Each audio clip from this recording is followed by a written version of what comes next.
What does the future of medicine look like? Will technology help us get to stage 0, where we're able to identify disease and illness before it strikes? Today, we welcome digital health technologist John Nosta to the show as an honorary bad boy. You'll be blown away at his depth of knowledge in the medical technology space, and you're going to hear about some advances that are going to make you say, holy Schnike. Open up and say, turn your head to the left and cough, and take 2 bad boys and call us in the morning. Take it away, Elena.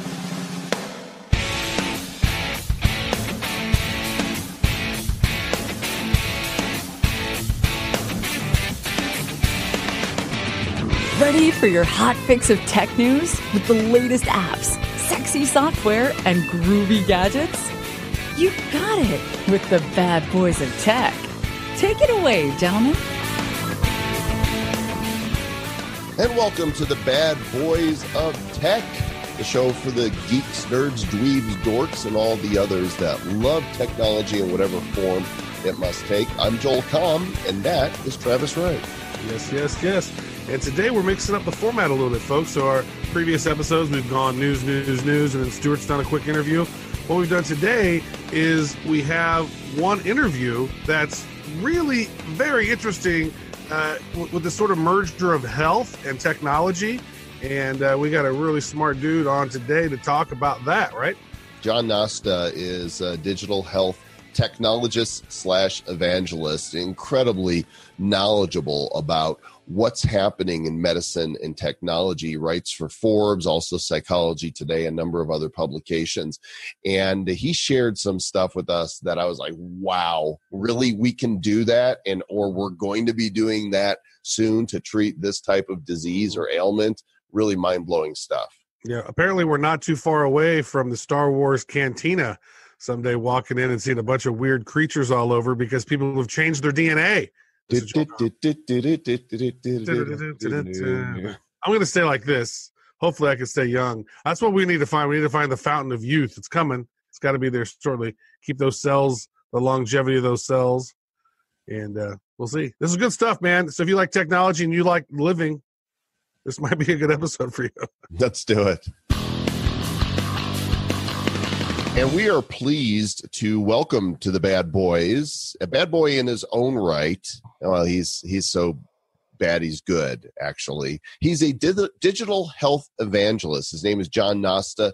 Driving change that's changing the world, John's voice has become a beacon of insight to help dissect and define innovation in medicine and technology. He's not just a simple observer of what's happening in the digital and medical space, but he's directly engaged with the top companies that are making it happen. His perspective is from the inside out, and he provides an insider's perspective. He's consistently ranked among the top names in digital health, and he's not just an influencer, he's also a top disruptor in digital health, life sciences, and the pharmaceutical industry. Welcome to the Bad Boys of Tech, John Nosta. Thank you. I feel like such a bad boy. This is great. What a pleasure to be here. You always got quite a bio. I mean, we've run out of time now for the show. Thanks for the show. We met a number of years ago, John, and you have consistently had your finger on the metaphorical pulse of the health industry, of medicine and pharmaceuticals, and you're able to help describe what's really happening in medicine and why our lifespan is increasing and why overall the world is in much better health today than ever before in history. Well, interesting, Joel and Travis. For me, my perspective is not only sort of a clinical scientific perspective, but I spent a lot of years in advertising and marketing. And one of the central issues about health tech and technology in any context is the diffusion of innovation. A lot of tech startups, a lot of health tech startups are doing something that is truly tragic. They're winking in the dark.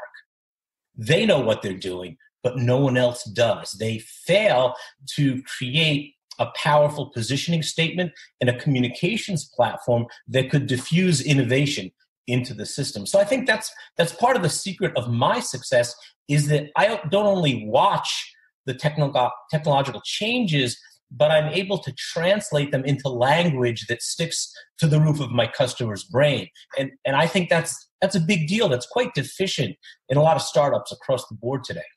And I would say this, while we were having the preamble to the show that wasn't recorded, you told us that you just turned 60. Yep. And look at you. Look how healthy you are.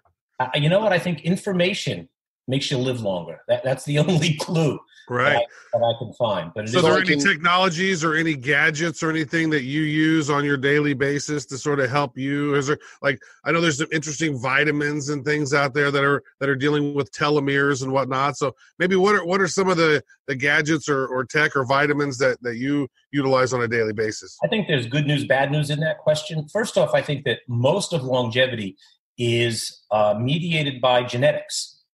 It's the genes you're born with. Now, that's the good news and the bad news. We see now that we are looking at genomic analysis so that we can actually find the hand we're being played and optimize where are their deficiencies. So, in the old days, you go to the doctor and the doctor would say, "What's your family history?" And say, "Well, my father passed away when he was 70. And that was it, right? Today, you can get a genomic analysis and have a very, very in-depth look at your genomic profile that can say you are more likely to have X or Y. So for me, it's learning the hand you're dealt and optimizing that. Now, there's a lot of other things that you can do. I think that diet, exercise, muscle mass versus aerobic exercise is a real interesting differentiation. I think that weight training is a key to longevity. So there are a lot of interesting things out there. There's some compounds called glutathione that act as antioxidants that I'm interested in. And all the devices, something as simple as the Apple Watch, which I'm sure we'll talk a little bit more about. We're actually getting quantification of sleep, which is pretty good. And we're looking at cardiac abnormalities, most particularly something called atrial fibrillation. So when we start seeing these things, they're surrogate markers for a problem. It comes down to a check engine light for our bodies. And the check engine light goes on in your car. You don't know what's going on. They take the car to the dealer. He plugs it in and charges you 3 times what you need. And I think with health, it's similar in the sense that we can have advanced diagnostics that kind of live on our wrist and help point us in the right direction. And ultimately what that's doing is changing the fundamental dynamic of care. So, you ask, gee, I look great for my age. I think that's because I take an active role in my care. Years ago, it was control. You were sick, you went to the doctor.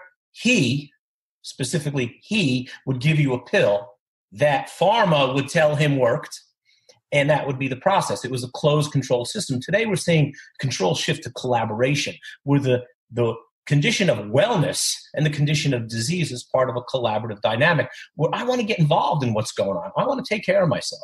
So I think collaboration in the context of physicians and caregivers and all those people is a real important dynamic that we're seeing evolve not only in health, but everywhere. The consumer is king now in so many aspects of marketing and advertising.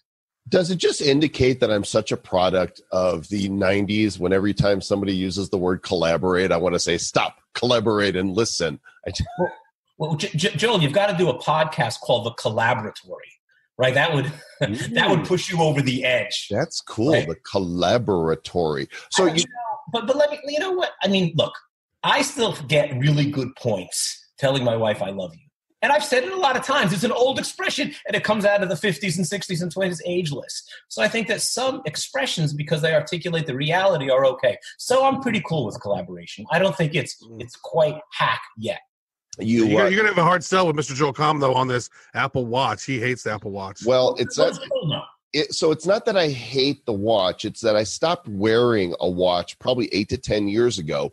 It was just one less thing for me to have to keep up with. And I've always been an early adopter of various technologies, especially Apple. I had the very first iPhone. I'm one of the guys that paid $600 for iPhone 1. And, I've got a MacBook. And so I'm a tech nerd. But there's nothing about the Apple Watch yet that has made me say, I have to have it.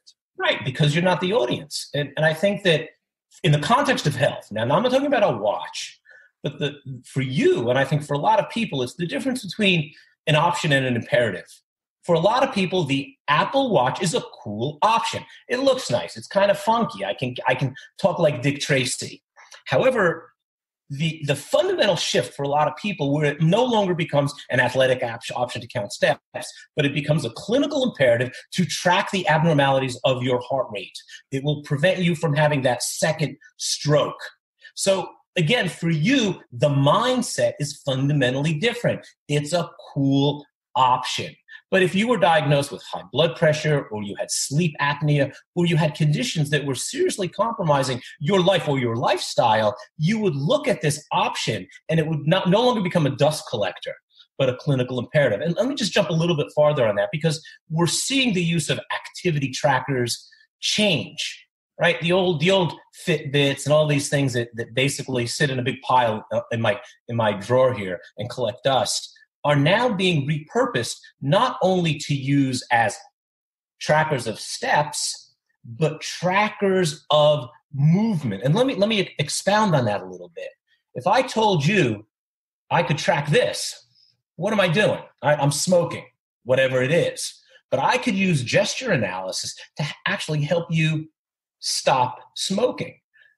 This gesture, I know I'm eating. Gesture analysis, a three-dimensional accelerometer, can now be used with geonavigation to tell me I'm in a restaurant and I'm eating too much. So again, it's changing these fundamental dynamics into powerful tools that can impact wellness, health, and even longevity. So I guess it's got to be more psychologically resonant for you, Joel. And I think that's a path that'll happen. Mm-hmm. I think this too for Mr. Joel Comm is that when you got rid of your watch 8 years ago, that watch had one function, tell time.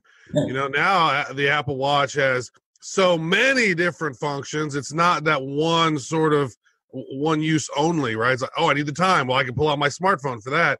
But now with all the different apps and things that go on the watch, I think it is an interesting tool. I've had many conversations with John Scully about this. You know, he's real active in health tech these days. And he talked about the Newton, and he talked about, you know, the lack of processing power, no bandwidth, no Wi-Fi. And to come up with a great idea whose idea has not come yet doesn't necessarily invalidate the idea. It's still a good idea. But again, you know, the future is here. It's just unevenly distributed. So I think that's kind of an interesting play. So yes, big ideas often come a little bit ahead of their time. Yeah, and I could see myself eventually getting one. I just have to have the compelling reason to do so. And so far, it's not there. Yeah, and that's been the problem with a lot of the activity trackers, is that the people who need them most don't use them. We know now that an activity tracker is used for one thing and one thing only, to woo a mate. Guys wear them in gyms and said, I did 18,000 steps today, you know? That's what it is. You know, but the fat guy with metabolic syndrome sitting on the couch watching the game, eating the chips, is not going to get that activity tracker. So it's almost counterintuitive. And I think that's going to change. The interesting thing, I think the data acquisition become much more passive. Right now, it's active in the sense that I have to put a tracker on. I have to wear a watch. Joe, look at the sensors are in your glasses already. Lots of tech is out there. If we can put a sensor in your glasses that help track things, that may be a nice compromise, right? Yeah. Will it make me look like a Borg? Here, I'm gonna. Remember these guys too, right? Yeah. There's lots of technology now. We're putting sensors. For example, I was at CES. I think last time we met, we were at CES, and I looked around. And I said, "So what are the cool companies? Right? Who am I going to talk to?" And there's the usual suspects, right? The usual techie, health tech. And I don't want to be condescending. They have an interesting product. But for me, one of the most interesting discussions I had was in the booth for Lowe's. I'm like, Lowe's? Big box, home improvement? They want to put sensors in the carpet. They want to be able to track my mom's footsteps in her apartment so that we could see what her gait is. Is there a spring in her step? Or is she walking more slowly? Or for that matter, is she lying on the floor and is the temperature of the room 50 degrees? So think about that. Passive acquisition of data could be really cool. We're seeing that now with cameras. But, Lowe's said, we want to make the bathroom or we want to make the kitchen laboratories. So our bathroom mirror, our toothbrush, our toilet, our scale, these things that we may use every day almost mindlessly are repositories of vast data. So, wait a second. Are you telling me that I know where you're going. Go ahead. So we can have a smart toilet that analyzes my poop? Yeah, of course. Well, we do it now. We do a guaiac test to look for iron in your stool, to look for colon cancer. It's a standard diagnostic process. So do you want to do it, actively and go to your doctor and find a kit, or can we do it more passively and actually do it more frequently where we get ahead of the curve? Look at blood sugar, blood glucose in urine. Yeah, there's lots of opportunities, and we do not know what we do not know. We're seeing now these glucose monitors that you put on your arm for diabetic patients that last a week, and you don't have to prick your finger to measure blood glucose. It's called continuous blood glucose monitoring. That's a really interesting device because it gives us real-time information about our blood glucose, and it helps patients monitor their diabetes. But for us who may not have diabetes, I wouldn't be surprised if you find interesting ways of looking at glucose levels as a surrogate to health and wellness, or even athletic training. So this data is going to be vastly more important than you think. And I always say that data trumps the device. Yeah, the I think device. a smart toilet would be awesome because you're urinating in there and it says, "Oh, you're getting close to ketosis." Like, "Oh, I want to be in ketosis. That's good." Completely. And then don't eat sugar for the next 10 hours and you'll be in ketosis. Like, oh wow, that's great. I'm looking for my ketosis determinant over here. I've got a box of it, but you're right. You got to pee on the strip now. You basically pee on the strip, and then it tells you what color it is. That tells you if you're in ketosis or not, which is I got one of those. I got one of those fancy scales that actually says your weight out loud, and it said to me, "1 at a time, please." So I can't win. yeah, no, that's good. I like to have the silent scale, so I can be there in misery alone. But just think about that. Think about how an organization, a company like Lowe's or Home Depot, is looking to leverage sensor technology to build a laboratory in our house, our kitchens. The number of times you open and close your refrigerator, kooky stuff. And I think that it's silly when you think about it, but the reality is that we are living in a world kind of like the Kevin Bacon 6 degrees of separation, where we are now connected by 6 people to everyone in the world. But if you do that backwards, we could use 6 and 5 and 4 and 3 data points to make inferences about our health and wellness. So if we combine the number of steps I take with the number of times I open and close my refrigerator and my resting heart rate, that gives me a predictive index of me getting metabolic syndrome by age 60 or 70. These are interesting, observations that are going to emerge or are emerging now that will change the game and get us closer to this magical thing called stage 0 disease, where we can get at the point where the disease is early enough that we can have an intervention that could deal with it very, very effectively. I want to ask a little bit about, because there's been so many different innovations out there, and you've written a lot about it on Forbes and some of the other places that you write. And, what are some of the key innovations in technology or in health tech that you've seen, over the last couple of years or maybe even recently that just sort of blow your mind? Well, I'll go from 2 extremes. On one side, we have the emergence of artificial intelligence either matching the performance of a physician cohort or exceeding that. So there's a lot of areas here, particularly in radiology, in reading mammograms, where artificial intelligence can process this information extraordinarily well and come up with insights that are better than, or at least as good as, a physician. Now, for people that live in rural areas, for people in other countries that don't have access to a highly trained radiologist, this could be a big game changer. Another one is looking at anatomical images on, let's say, a slide, looking into a microscope and looking at cellular architecture. That could really take off with the use of artificial intelligence. So the other side is using simple inexpensive technology to treat complex diseases. Peter Diamandis talks about the 6Ds, the demonetization, the materialization, the simplification of certain tools. And I've been looking at a simple device that puts a puff of air in your ear to treat a migraine. And there's a couple things here that are really interesting. One is extraordinarily simple. It's using a brain interface. Okay, it's modulating the pressure in the ear canal to move the eardrum to create a neural signal that is sent into your brain. Very sophisticated stuff when you think about it. Think neural lace and Elon Musk and all that wild thing. But it's done by the consumer, so it's consumer empowerment. It's done very inexpensively. And that's interesting because new therapies now beyond the triptans are like $6,000 a year, $500 a month. Just have this little device, you just put it in your ear, it gives you a little puff. Exactly. Normally I like to do a little puff. Normally I just take a little puff of something else and feel better. Well, if it works for you, fine. But the idea here is that, we look at the patient population. I mean, migraineurs are really miserable people. They have, 6, 7, 10, 12 headaches a month. They're missing many days of work. Mm-hmm. The drugs don't work. The drugs make you feel like crap. There are certain drugs that sometimes the drugs are giving you the headaches. Exactly. No, exactly. Or the drugs are making you kind of feel tired or lethargic. So for me, some of the new interesting observations, are simple but extraordinarily important. And using this technology, it can approach the problem in a very cost-effective solution. It puts a solution in the hands of the consumer, which frees up the medical system, which rejiggers everything to make it a little bit more efficient.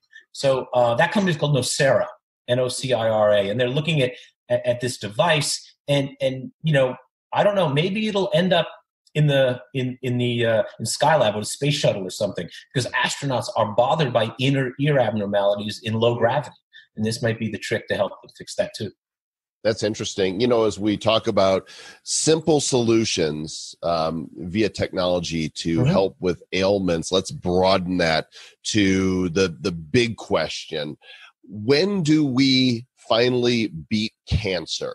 And as a result, see lifespans, combined with our ability to, detect heart disease and manage diabetes, maybe when do we start to see living to 100 being a common thing?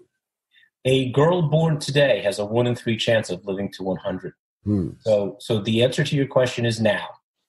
The answer to your question about cancer is it's not as easy. There was a post that went viral. I don't remember where it was, but it was like scientists, state that cancer will be cured in a year. Oh, yeah.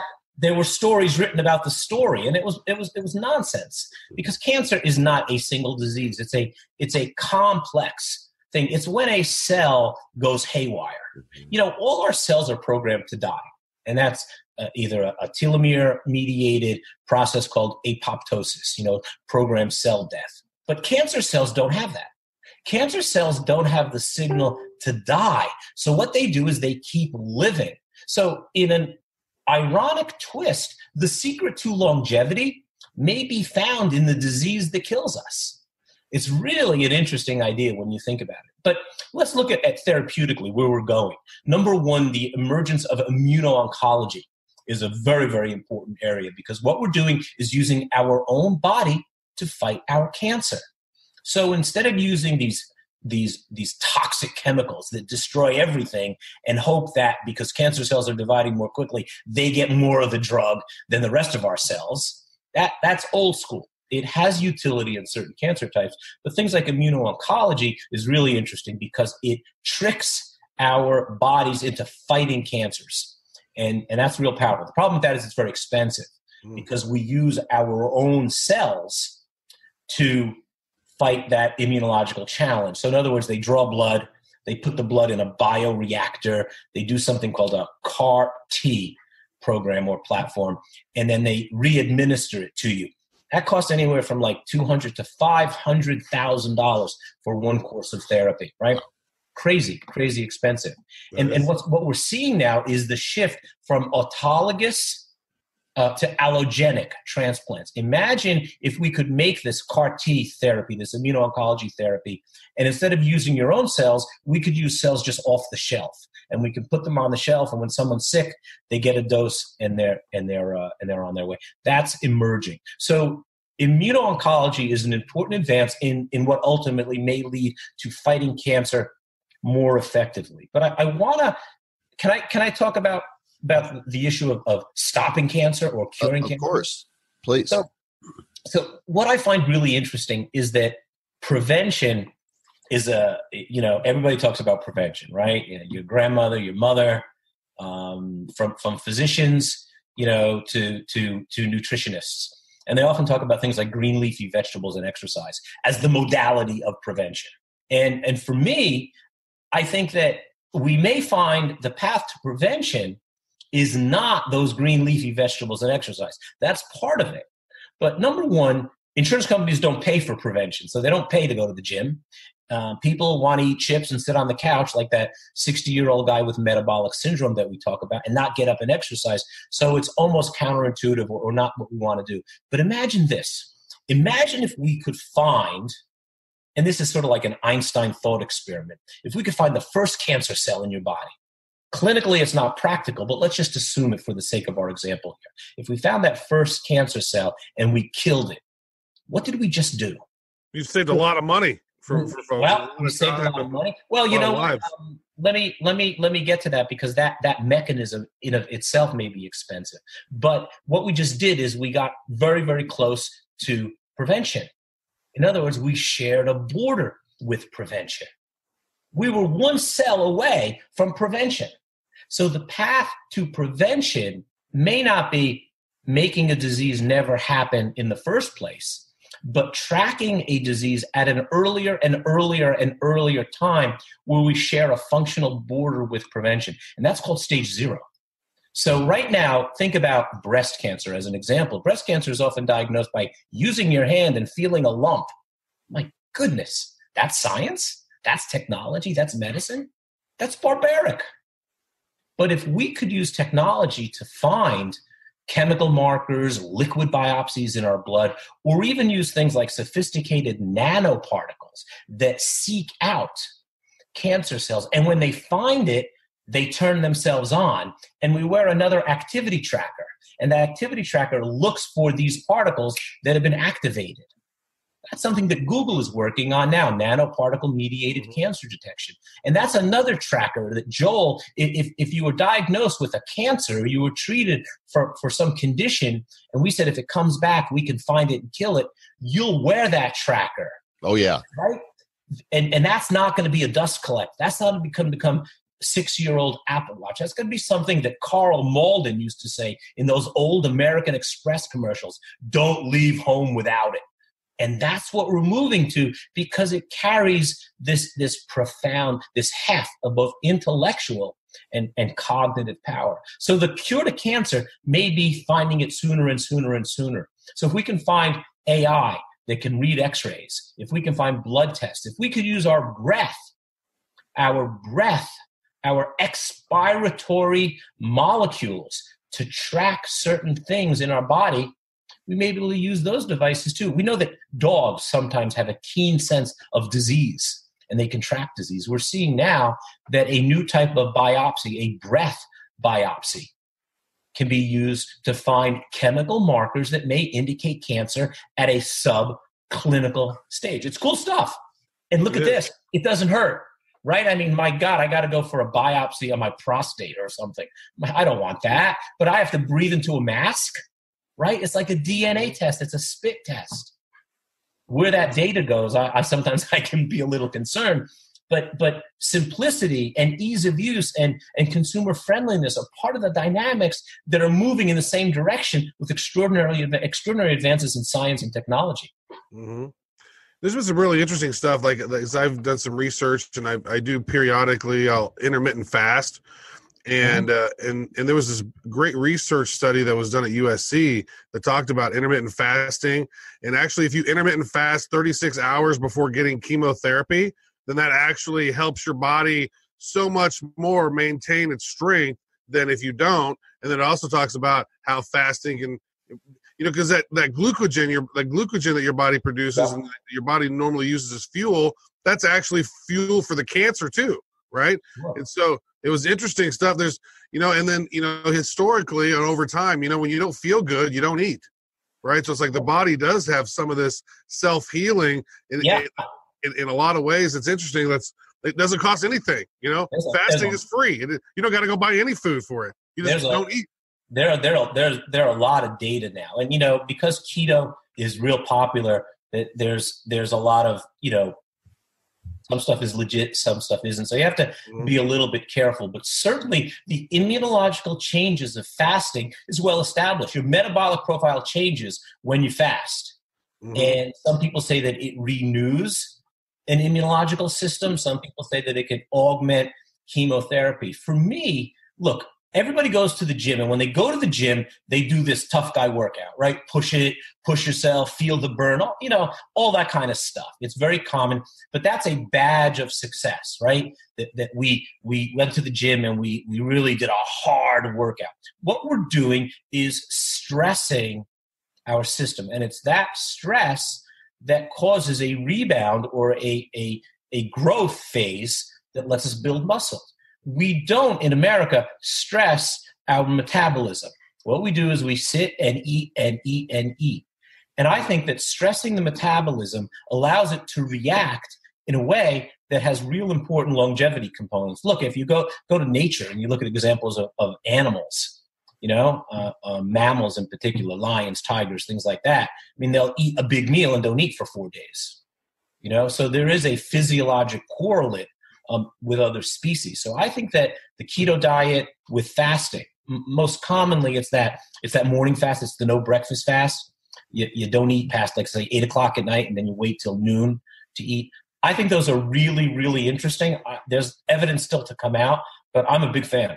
Yeah, my brain feels so clear after you get past the fog of burning the glucogen, and once you get into ketosis, then your brain is really clear and you have so much energy. It's amazing.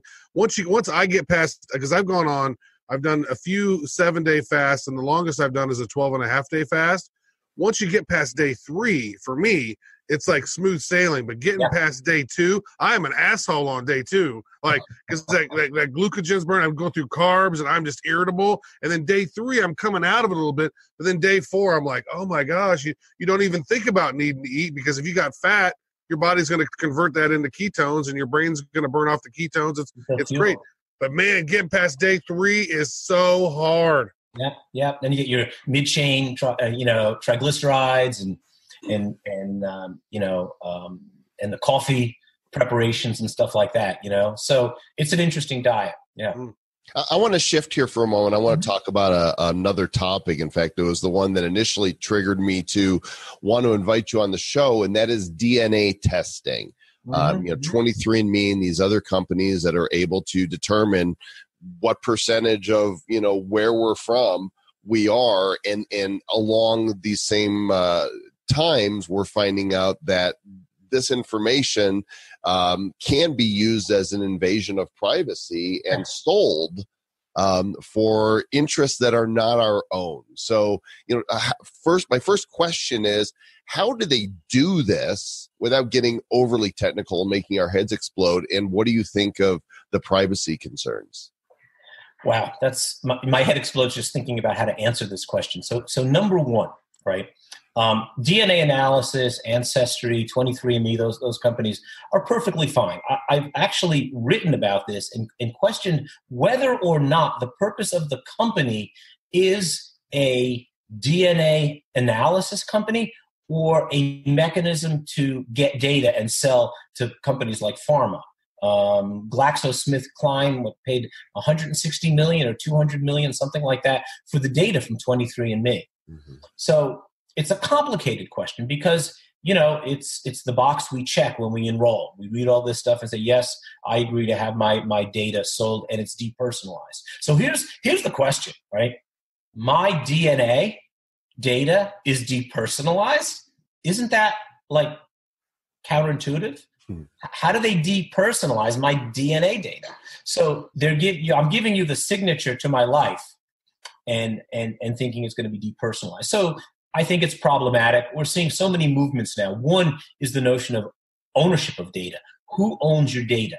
And there is a lot of discussion about treating data as property, so that my data is something like oil. If someone finds oil on my property, it's kind of useless to me unless I want to go into the refining business, and that's not going to work. But I could sell it to a third party. So I think we'll see the evolution of some of this data move to almost like the financial industry, like fintech, where my data goes into a bank and I earn interest. Sometimes it's money. Sometimes it's health informatics that allow me to manage my health and wellness better. So it ain't going away. I mean, genomics, genetic testing is at the forefront of of medicine. So, 23andMe and Ancestry, they just take a very, very small snippet. They look at key points on the genome that they know what they're looking for. So it's not a full genomic analysis. It's a very, very limited perspective that they already know what they're looking at. So it's a small analysis. The interesting thing is a full genomic analysis, which probably is about $1,000 now, maybe $800, and can be done in a day. That may unlock the secrets to humanity. The problem is we don't know what we don't know there. I don't know what the role of these genes are, and turning them on or turning them off, or the epigenomics is very ambiguous. So it's frustrating for a lot of people, including clinicians. I have a question. Right, you wrote this article on Forbes called "It's Official: The Transhuman Era Has Begun." Yeah. And so I want to tie that in to what Joel just asked. I'm a little bit skeptical of those 23andMe. I actually got one of those things sent to me, and I was going to send it back, but then I was like, I don't necessarily want, because the 23andMe CEO was the ex-wife of the Google guy, and I was like, I don't necessarily know that I want Google to know my weaknesses. That it's kryptonite, so they know it's kryptonite. But so I don't know if I necessarily wanted them to know that. And then now you have CRISPR and being able to do the DNA mapping, and then how long until we're going to go into a Star Wars cantina someday where people are like, I want to be blue. I want to have big horns. I want to have scaly skin, like going in and modifying their DNA to look weird, because people will dye their hair and do all kinds of crazy tattoos and shit now. Like, what happens when we can personally modify our DNA to stand out and look really weird? Like, how far is that away? I think it's already here. I think that, we're looking at, we can modify our eyesight by doing LASIK surgery to have superhuman vision. Tiger Woods did that. Tiger Woods has, I think, corrected to 2015. Is that illegal? Is that inappropriate to give him superhuman vision on the golf course? We're seeing children now of short stature who get growth hormone, who get to grow to a normal height. But I'm sure that there are some people, parents, who are aggressive about getting their kids into professional sports, professional athletes, or older adults who want to find the fountain of youth, using things like, human growth hormone to create something that's superhuman. So I think that the trajectory is there.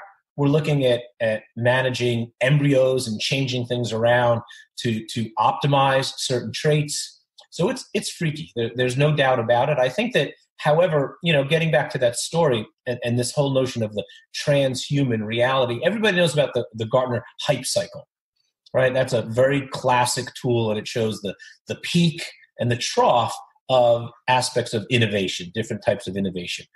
One that comes to mind is the 3D printer. Now, that kind of was real hot, and then it kind of fell off the market. Now it's somewhere in this new point of equilibrium. And Gartner, in their story, their press release, said the transhuman reality, the notion of blending man and machine, where we can no longer see a tangible and distinct differentiation, is here. And that, using Gartner as a voice of innovation, and not an esoteric voice out of MIT, but a real mainstream voice beginning to say these things, prompted me to write that article. And it got a lot of eyeballs, because I think that in one way we see it as frightening and disruptive and almost that monster, growing horns. But what about the guy who has a cochlear implant, or the small child that has that brain interface where we put a machine into their head so this kid can hear their mom? I mean, that's transformative technology that's marrying man and machine, but in this instance, Stephen Hawking had this amazing brain interface thing to be able to. But isn't there a difference between providing a solution for somebody with technology and then for cosmetic reasons, or just because somebody wants to? Well, again, I mean, that is a complex question. So I would phrase it this way. I agree that there are some functional aspects of technology, let's say in hearing loss. That makes sense. I don't think anybody's going to say we're making a Frankenstein. But what about the opportunity where technology can actually make us more human? Because we often look at humanity as a definitive kind of thing, at a threshold dynamic, if you will. And I blame Alan Turing for that, because we have the Turing Test. If you don't know if the thing is a computer or a human, it passes the test. As if the standard is humanity. Humanity is frail. Humanity is not the optimal life form. Look, my dog hears 50 times, smells 50 times greater than I do. Well, how do you play that out? Do I have the right to smell 20 times greater? Maybe. What about vision? What about the electromagnetic spectrum? We only see a small bandwidth. The reality in which we live as humans is a very contrived and artificial reality. Why can't we expand into a broader, richer, more dynamic reality that allows us to fulfill the destiny of our humanity? Look, it's manifest destiny, right? It's not the conquest of land anymore. It's the conquest of man.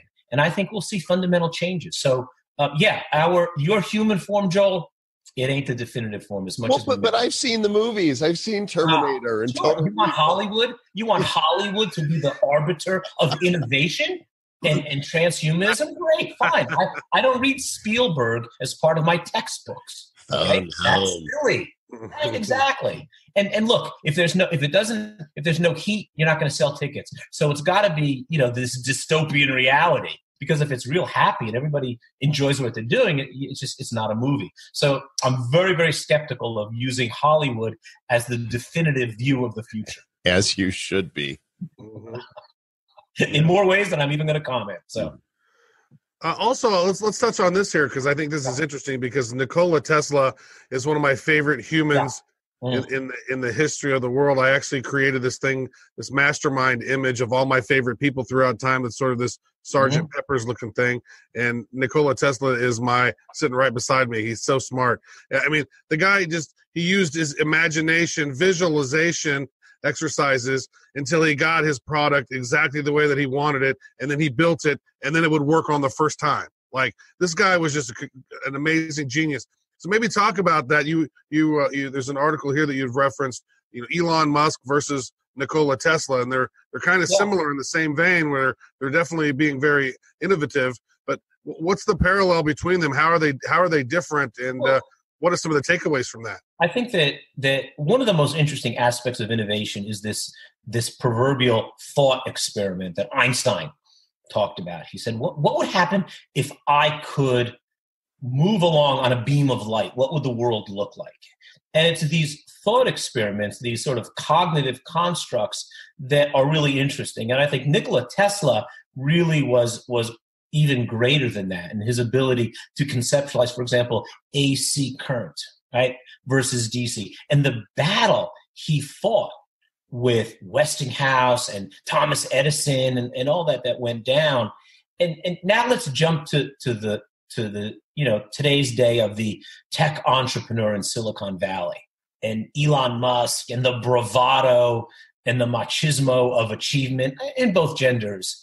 And I find that sometimes ideas are not big and bold, but ideas are fragile. And that sometimes you have to listen to the whisper to find interesting insights. For me, why I find this so important is because I work in healthcare. And sometimes big ideas come from people who are dying. Sometimes big ideas come from a mom who's taking care of a kid with cystic fibrosis. So we have to consider the fragility of an idea, that these ideas are soft and not something that, you walk into a room and you yell the loudest. And that becomes sort of the defining aspect of big, bold, inspired leadership. Change the world and change it now. And I think there's some great lessons to be learned. Not that it's wrong to be aggressive and bold and dynamic. That's fine, because sometimes that psychodynamic is just as important. But guys like Tesla and moms and dads with sick kids and patients that suffer often have keen insights into what's going on in research and development and application of medicine. So I think that we have to be very careful when we define leadership in the era of technology as in your face, big and bold. Get out of my way, I'm getting on my private jet kind of thing. I had my first colonoscopy last year. I know you've been there as well, John, because when you turn 50, you're supposed to do it. I waited till I was 53, put it off, and And now he gets one every week. He loves it. It's so fun, so fun. And fortunately, I don't need another one for 5 years. But here we are. This was 2017 that I did it, or 18, and I'm thinking, why is it we can put a man on the moon, right, and have all these technologies, but I got to get rotor-rooted in order to see what's in my colon? You want to know the reason? Because they want to pull them out, or if they find a polyp, or what? Because the medical hegemony, right, the power structure of the gastroenterologist is such that in many instances, I know I'm going to get in trouble for saying this, but there's money in that colon. And they're not looking for polyps, they're looking for dollar bills sometimes. And I think that there are technology emerging now. There are things that you can swallow, the small cameras. There are tools there are chemicals that look for DNA, because what happens is the cells, when they grow, when the endothelium changes shape and it starts getting abnormal, and you get these things called polyps or precancerous growths, they shed chemicals, DNA. So you can actually look at this in the stool. These are tools that are emerging, and I think you'll find them to be pretty useful. What a lot of gastroenterologists will say is, well, if you do that test and it's positive, what do I do? Then I got to give you a colonoscopy. In other words, they'll say that by doing a colonoscopy, I can act on what I see. If I see a small polyp, I can remove it. So again, it's the medical system. It's the way they were trained. It's the process. And I think that people are set in their ways and quite complacent about that. So look, it's a big revenue stream. And that's kind of complicated. When's it going to be like Inner Space, where Dennis Quaid is shrunk down to nano level and goes inside Martin Short to Fantastic Voyage, right? Was that was like the 50s or the 60s? Yeah. They saved the guy's life. I had a blood clot, and they came out the guy's tear duct onto a slide. That's classic. Hey, it might happen. But again, what it is, it's becoming stage 0. It's the idea of waiting for a tumor to be visually seen, right? We need our eye to find a tumor.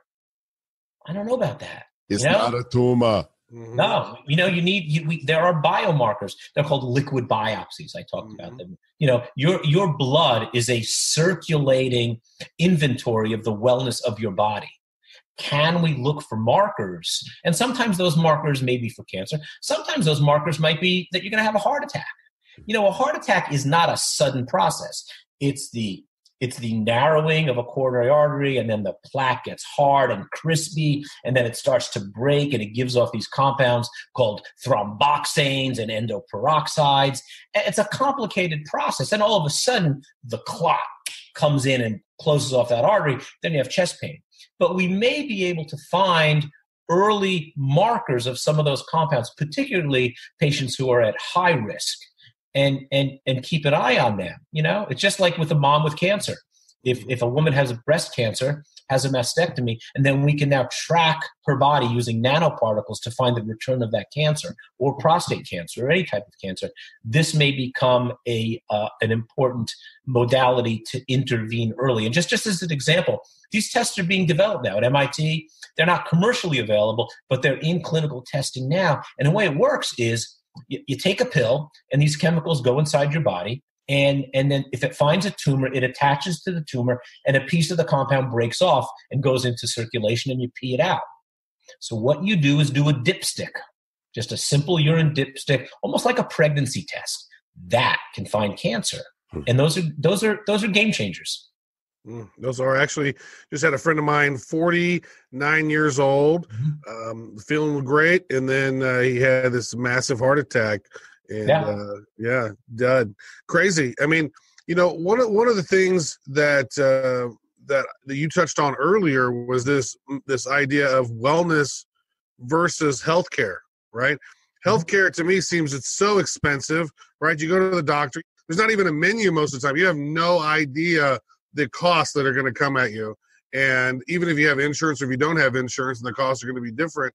But this idea of wellness and prevention it seems to me to be a much less expensive route, a much safer route, and a much, more foolproof route just to staying healthy, right? The more you know about your health, the more you know who you are and where you are and what's going on, the better you can help yourself maintain health. I think that certainly that makes a lot of sense, because if you look at the data, look at the amount of money that's spent in healthcare. Most of it's spent at the end of our lives. Yeah, you have the big heart attack, the stroke, all those complicated things. So we are not in a healthcare system. We're in a disease care system. Mm-hmm. We look for something to break and then we act on it. But you know what? I mean, a lot of people are pretty lazy about taking care of their car also. They're late getting the oil changed. They don't inspect their tires. They don't look at tire pressure. Is it human nature to be lazy about that? I think we have to move it out of the domain of humanity and automate it. We have to have check engine lights for our bodies that are mediated by passive data acquisition. It's not going to, my mom, my wife, my kids, they're less likely to do it. But if somehow we could track their sleep by using sensors that are in a mattress that can tell me if they're unhappy or they're depressed or they have a cold or their resting heart rate is quite different than normal. I just got a new pillow that does this. It's this Zeek pillow. It's a Bluetooth pillow that connects to your phone, and it tells you, like in the morning, it'll tell you what quality of sleep you had, how loud was your snoring. Like last night, my snoring was about the same as a drill. But it keeps track of your decibels. It's me, right? There's my sleep. That's nice. Is that from Apple? Yeah, that's from Apple, and that's quality, length of sleep, deep sleep, resting heart rate, drop in heart rate, all that kind of stuff. Mm-hmm. And that's the great. interesting thing is that we don't even know the value of some of that data. We do know that if you have a slightly elevated heart rate or it doesn't drop as much, something's going on. There's a company now called Early Sense, and they've partnered with Hillrom. Hillrom is the number one manufacturer of hospital beds. And what they're doing is they're putting sensors into the bed to track things like movement, heart rate, respiration, shifting weight on the bed to prevent things like bed sores. And it's really taking a lot of data that oftentimes was just not used. Hospital beds used to be mattresses. But in the subacute floors, not the ICUs, a lot of data was just simply being wasted. And now we're seeing the use of this kind of data to really provide computer-mediated alerts to the nursing staff. And I said computer-mediated very importantly because the last thing we need in a hospital is more alarms going off, right? I mean, all of a sudden, you want to sleep and this alarm goes off or that alarm goes off or the nurse comes running in. That's not a solution because decreased utilization is something we're looking for, not increased utilization. Mm-hmm. So this technology actually shows less than 2 alerts per nursing floor per 12-hour shift. So we're looking at optimizing care by using sensors in interesting places. What was that app that you used for that? Because I know you have the Apple Health, but what exactly are you using for that sleep functionality? It's called Auto Sleep, AUTO Sleep, and Auto Sleep, and then there's another one, Heart Rate, that I look at that looks at all sorts of analytics on heart rate. I like the Apple Watch. I think that particularly around its use of diagnosing this condition called atrial fibrillation. For me, it's interesting. I'm not necessarily in that cohort of patients, but it's a big deal. It's important. Companies like AliveCore that have sensors that are like that, but not quite as sophisticated, are other options for sensing and determining atrial fibrillation. So it doesn't have to be a fancy $500 Apple Watch. There are other tools out there. But I think Apple is leading the way because of its consumer panache. And what I think is going to happen is a rising tide will lift all ships. And on that note, excellent use of the word panache and many other words that I'm not sure I understood. I'll have to look up. John Nosta, you are a wealth of information, and your website, johnnosta.com. Of course, you guys can go check the show notes for many of the articles that we talked about that you'll find John has written for Psychology Today, for Forbes, as well as a link to his LinkedIn profile where you can reach out to him. Thanks again, man. Really appreciate it. It was a pleasure, guys. Yeah, Talk to you soon. Yeah, earlier, you said that you made a reference to there being only two genders. Are you sure? No, I'm not. Well, I kind of am, but no one else seems to be. So, thank you for coming on the bad gender neutral persons of tech. Appreciate that. My pleasure, guys. Take care. That's some amazing stuff right there. Thank you again, John Nosta. And you can also check out his consulting site at nostalabs.com. And hopefully you learned something today. I did. And one of these days I will get some sort of watch, whether it's an Apple Watch. I'm sure there will be a compelling reason. I just haven't found it yet. I think really the trick is to find the different applications that you use the most and see which ones of them have the watch feature. Because there's a couple of things like leaving text messages in Messenger with using just this is pretty helpful, especially like if you're driving, because you can just go boop, blah, blah, blah, talk your message in. That's pretty handy. Keeping track of the health stuff's pretty handy. I also found like it's much quicker for me to get to Shazam on my phone than it is much quicker on my watch than it is my phone. There's a few things that I will do on my watch. It's like, oh, pop up. And like keeping track of like my water. Have I drank water? Have I drank water in the last hour and a half or so? No, I need to drink some water. Kind of different reminders. A lot of them are health-related reminders, which is interesting. Travis, take your fat ass to the gym. That's a good reminder. Does your phone actually say that? It does not say that. It does not say that. Well, we appreciate you guys listening and or watching. And, of course, we want to hear from you. You can write us at badboysoftech@gmail.com. And also love when you take a moment to review us on the iTunes. In fact, I'm pulling up right now because we had some new reviews come in. It's a pleasure to see that those of you who have taken the time to do that have given us brand new. We need those reviews and ratings when you're starting off a new show. So it's really helpful. So thank you, those few of you who've done that so far. And if anybody else could do that, that would be really awesome. You'll have our eternal gratitude. Yeah. Scout Co wrote, bad boys, what you going to do? Going to listen to you. Mondo writes, bad podcast, great podcast. If you like their bad crypto podcast, you'll like this one. Same humor, different content, still informative, and of course, still bad. And the Binge Networks wrote, fantastic podcast. Love the synergy between the three hosts. Very informative. Appreciate the perspective on current events. So please hop over to iTunes or Google Play or Stitcher or Spotify, wherever it is that you listen, and write us a review. We appreciate it. Yep. Doesn't even have to be a review. Go there and just leave us a rating. Do something. Yeah. Send us earn your keep around here. Earn your keep around here. You've been listening for free now for 6 episodes now. Earn your keep. I still don't know how to get out of the show. I still just want to say stay bad. Mm-hmm. Well, would that be such a bad thing? I mean, it is the bad boys of text. Can we just say, can everything we do stay bad? That's right. Well, we're the bad podcast network, so might as well. It's on brand. It is. So stay bad. Damn it. There you go. Stay bad. Do bad things. Wait, no, don't do bad stuff. Things. It's fun to do bad things. Just stay bad.